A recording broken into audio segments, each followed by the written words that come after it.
Loha loha, apa kabar sobat cokil? Balik lagi bersama gua Pares, Pangeran Ngeras. Seperti biasa gua akan menjadi tour guide kalian untuk memandu wisata pikiran kalian yang selalu traveling.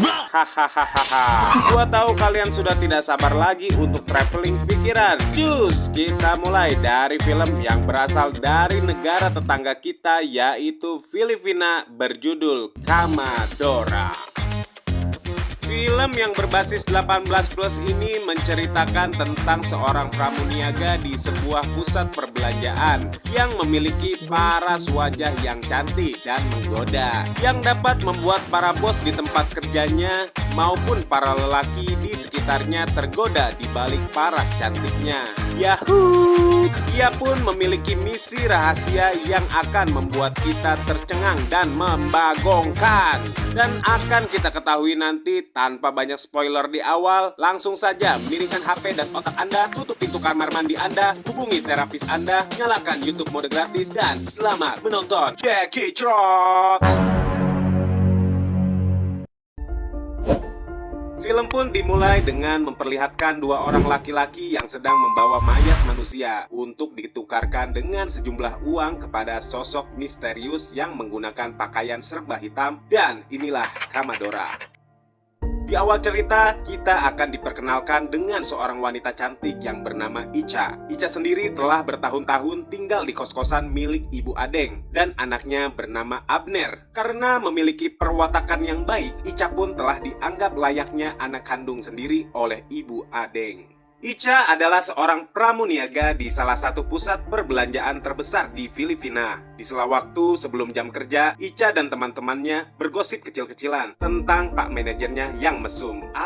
Yang kabarnya pak manajer tersebut kerap memanggil para karyawati yang bermasalah ke ruangannya untuk memberikan hukuman kenikmatan. Nakal. Jika mereka masih ingin bekerja di sana. Dan inilah sesosok pak manajer mesum tersebut. Di waktu aktivitas kerja, Icha yang sedang melayani customer, secara bersamaan ia melihat ibu-ibu pirang dengan tingkah laku yang mencurigakan. Lantas, ia pun mengikuti setelah keluar dari kamar ganti si ibu-ibu pirang yang secara tiba-tiba telah berganti baju dan tiba-tiba mengandung. Anjrit, dihamilin Dajjal kayaknya, cepet banget melendung. Ia pun memberontak terhadap Icha yang dianggap telah menuduhnya tanpa bukti, sehingga membuat keributan yang menyebabkan pak manajer datang menghampiri mereka. Dan si ibu pirang tersebut akhirnya harus diamankan dengan keluarnya barang bukti dari perut buncitnya. Si pak manajer yang seharusnya berterima kasih ke Icha, malah memarahi Icha karena ia telah membuat keributan. Dan juga dianggap tidak ramah ke customer karena menurutnya pelayanan prima ke customer menjadi prioritas utama SOP kerja di sana. Cerita pun sedikit bergeser di mana kita akan diperlihatkan dengan sepasang kekasih yang merupakan pekerja di sana yang sedang bergulat kenikmatan di gudang. Wah, mungkin adrenalinnya sangat tinggi sehingga menimbulkan kenikmatan luar biasa. Ini sih sama aja, di Indo juga banyak yang kayak begini. Pada ngaku dah loh. Saat kembali bekerja, Icha yang sedang melayani customer bapak-bapak berkumis kembali membuat keributan yang dikarenakan si bapak-bapak berkumis tersebut terus-menerus melihat belahan pabrik susu si Icha dan mencoba mengoles-ngoles paha Icha dengan jari manis kakinya. Bangke si kumis, "Woi, ingat istri di rumah. Itu dia lagi ngangetin nasi kemarin." Dan hal itu pun kembali membuat si pak manajer datang menghampiri Icha. Alhasil Icha pun dipanggil ke ruangan pak manajer. Di dalam ruangan pak manajer, terjadilah sebuah drama di mana Icha pun menangis meminta maaf dan memohon untuk memberinya kesempatan sekali lagi untuk tetap bisa bekerja di sana karena ia terancam dipecat oleh si pak manajer mesum tersebut. Dengan akal busuknya, si pak manajer pun memberi kesempatan sekali lagi ke Icha dengan syarat yaitu seperti yang banyak terjadi di dunia pekerjaan era sekarang. Jika kamu seorang perempuan yang sedang bekerja di suatu perusahaan, jika ingin mendapatkan jabatan yang tinggi ataupun ingin kerja lebih lama di perusahaan tersebut, maka kamu harus siap menerima serangan rudal dari atasan kamu. Dan itulah yang terjadi pada Icha. Walaupun sambil menangis, Icha tetap mengemut terong coklat hingga tenggorokannya tersedak mayones. Lalu film pun berfokus pada seorang pria muda yang gagah dan tampan rupawan yang menjadi pusat perhatian para karyawati di sana. Dan ternyata pria tersebut adalah anak dari pemilik perusahaan tersebut yang bernama Dev. Ketika sedang berkeliling, Dev seketika mengambil sepasang baju dan menunjuk Icha untuk menemaninya, sekaligus memakaikan baju untuknya. Anjir, nakal juga nih. Icha pun ditarik ke dalam kamar ganti dan mengajaknya untuk bercocok tanam ria dan bertukar lendir satu sama lain. Au au au au au au. Icha pun dengan senang hati menerima ajakan Dev tanpa menolak sedikit pun. Suara permainan mereka yang menggoncangkan kamar ganti itu pun terdengar oleh para bodyguard Dev yang menjaga kamar ganti tersebut agar tidak ada customer lain yang mencoba mengganggu mereka. Boleh dicoba nih. Trox, Icha. Kalau yang ganteng disikat. Kalau pak manajernya harus nangis-nangis dulu baru mau. Dasar Muna lucu. Sepulang dari bekerja, Icha pun telah ditunggu oleh seorang pria yang merupakan seorang polisi. Ia bernama Roman.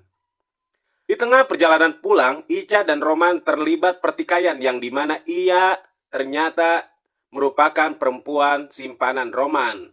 Karena faktanya, Roman sendiri telah mempunyai seorang istri. Dan jika ia bosan dengan istrinya, Roman pun datang menghampiri Icha yang tidak lain hanya untuk menanam benih di gunung dan sawah milik Icha. Dan hal itu terpaksa Icha terima karena Icha memiliki utang sebesar 1 juta peso kepada Roman. Dan ternyata hanya Romanlah yang tahu di mana keberadaan ayah Icha. Dan berjanji akan memberitahukannya sekaligus melepaskan Icha jika semua utang Icha sudah terlunasi.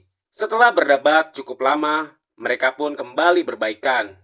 Dan pada akhirnya, mereka pun melakukan aksi bersenam ranjang ria di sebuah hotel dengan bermacam gaya-gaya baru. Keesokan harinya, Icha pun pulang dengan sedikit mendapat omelan dari Ibu Adeng karena tidak memberitahunya di mana ia menginap. Ditambah lagi, ia pulang dengan diantar oleh seorang lelaki. Di saat ia hendak ingin masuk ke kamarnya, si Abner secara sengaja mengambil kesempatan dalam kesempitan kolornya untuk memperhatikan selangkangan mulus aduhainya Icha yang membuat pikirannya traveling. Karena tidak puas dengan hanya memperhatikan selangkangan Icha, lantas ia pun segera ke TKP untuk mencari Icha, untuk melihat langsung bodi mulus Icha dan kemudian melampiaskan hasratnya tersebut. Dengan sebuah sabun batang berlubang tengah yang menjadi korban keganasan burung bangau miliknya, dan sialnya belum sempat mencapai klimaksnya, aksi main tangan Abner pun terciduk oleh si Icha. Sial. Dengan sambil tertawa, Icha pun memaklumi tindakan si Abner yang menurutnya hal itu wajar ia lakukan karena ia sedang mengalami masa pubertas yang baru memasuki usia 17 tahun. Lantas Icha pun memerintahkan Abner untuk membelikannya pembalut. Dengan imbalan, ia tidak akan memberitahukan kelakuannya itu kepada ibunya. Setelah kejadian itu pun, hubungan Icha dan Abner menjadi lebih dekat. Icha dan Abner, mereka langsung nobar film mantap-mantap bersama. Duh, masih SMA udah punya mentor sob. Akhirnya, hal yang selama ini dihayalkan oleh si Abner menjadi suatu kenyataan. Si Icha yang sudah mulai sakne, seketika menyergap si Abner untuk kemudian meraba tubuh Abner. Dan hal yang sangat mengenakan itu pun terjadi. Icha mengeluarkan skill mengemut es kulkul pisang coklat dengan jilatan memutarnya. Abner yang sudah tidak tahan ingin merasakan persawahan Icha dengan rumput tipis, harus menerima kenyataan bahwa ia tidak dapat langsung merasakan lubang kebun jagung miliknya. Melainkan hanya burung puyuh miliknya dijadikan sebagai es kulkul pisang coklat hingga memuntahkan mayones oleh si Icha. Anjay, itu mah gak rugi-rugi banget lah. Lanjut cerita, di suatu hari Icha memohon pamit kepada Bu Adeng bahwa ia akan pergi ke suatu tempat yang memungkinkannya tidak akan kembali ke sana untuk waktu yang lama. Icha pun memberikan sejumlah uang ke Bu Adeng untuk membayar kos-kosan bulanannya. Hal itu cukup membuat Bu Adeng dan Abner merasa bersedih. Kemudian cerita pun beralih dengan memperlihatkan Roman yang datang ke tempat kerja Icha untuk mencari Icha di sana. Namun, teman-teman menjawab Icha tidak sedang berada di sana, dikarenakan ia telah beberapa hari mengambil cuti bekerja. Tetapi Roman tetaplah kekeh untuk mencari Icha, yang pada akhirnya si Pak Manajer mesum pun itu harus menjadi sasaran amukan Roman, di mana si Pak Manajer dengan tanpa perlawanan menerima beberapa pukulan Roman dikarenakan Roman telah mengetahui si Pak Manajer adalah orang yang mesum yang telah beberapa kali mencabuli para pramuniaga di sana, termasuk si Ica. Di tengah keributan tersebut, tiba-tiba muncullah sesosok misterius yang dengan berpakaian serba hitam yang menyelinap masuk ke toko tersebut. Dan nampaknya ternyata orang tersebut tidak lain adalah si Ica dengan lampu senter di tangannya. Ica pun dengan tanpa diketahui berhasil masuk ke dalam salah satu ruangan toko tersebut untuk kemudian dengan mudahnya membuka berangkas toko dan mengambil sesuatu yang berada di dalam berangkas tersebut. Setelah itu pun Ica membakar seluruh gedung tersebut dan membuat seolah-olah kebakaran tersebut disebabkan karena terjadinya korsleting listrik. Dan ternyata Ica dan Roman telah bersekongkol, anjay, untuk merencanakan pembakaran gedung tersebut.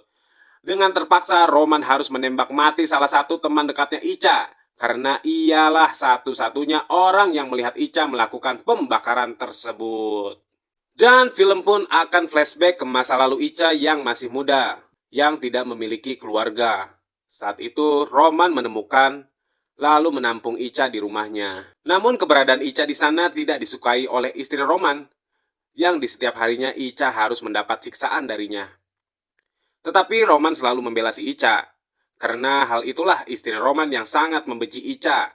Lalu pada suatu ketika, di saat Ica tertidur lelap, Roman pun datang merabah pabrik susu Ica, kemudian memaksa Ica untuk bercocok tanam. Mau tidak mau, Ica pun harus mau memberikan keperawanannya untuk si polisi bejat tersebut. Yang pada akhirnya perselingkuhan mereka itu pun telah diketahui oleh istri yang membuat Ica harus diusir dari sana. Si Roman yang masih ingin menikmati tubuh muda Ica lantas membawa Ica ke tempat persembunyiannya para saksi mata dari beberapa kasus-kasus besar yang terjadi di dunia politik maupun kriminal. Di sana Ica pun membaur dan akrab dengan salah satu penjaga tempat persembunyian tersebut, yang dengan senang hati mereka mengajari Ica bela diri dan juga menembak. Dan disinilah film akan memperlihatkan Ica dan Dev.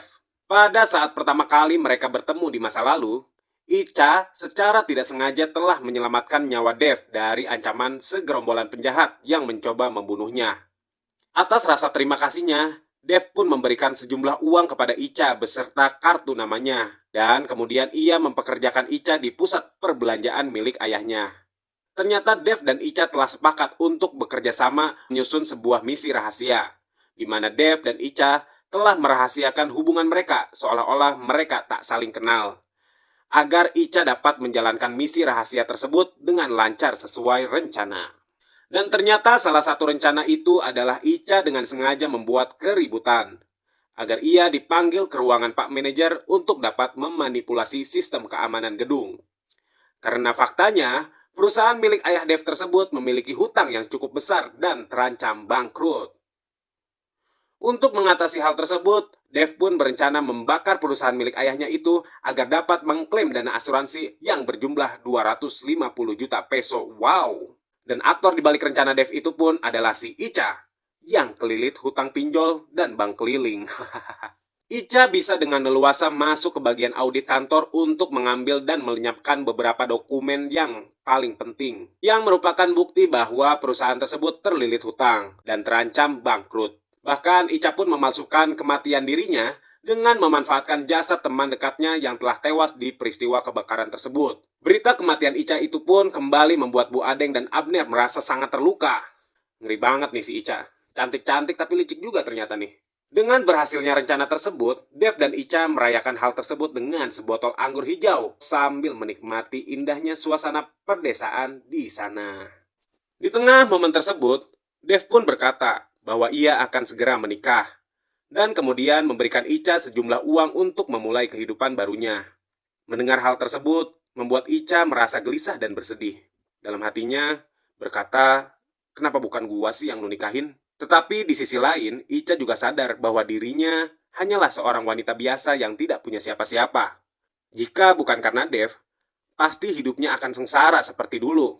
Mereka pun berdua mengakhiri momen indah tersebut dengan kembali melakukan aksi senam ranjang secara sukacita.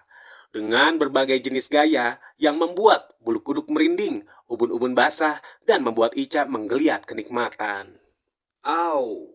Mendekati penghujung film, terlihat Ica yang sedang berada di sebuah bis di mana ia akan pergi ke suatu tempat di mana ayahnya berada. Karena akhirnya ia pun dapat membayar hutangnya kepada Roman dari uang yang diberikan Dev. Di tengah perjalanan, Ica pun teringat masa lalu di mana kita akan diperlihatkan kejadian masa lalu. Yang saat itu Ica masih segar-segarnya, hampir menjadi korban pemerkosaan ayah tirinya. Dan untung saja ayah kandung Ica tiba di saat yang tepat untuk menghentikan kelakuan bejat ayah tirinya.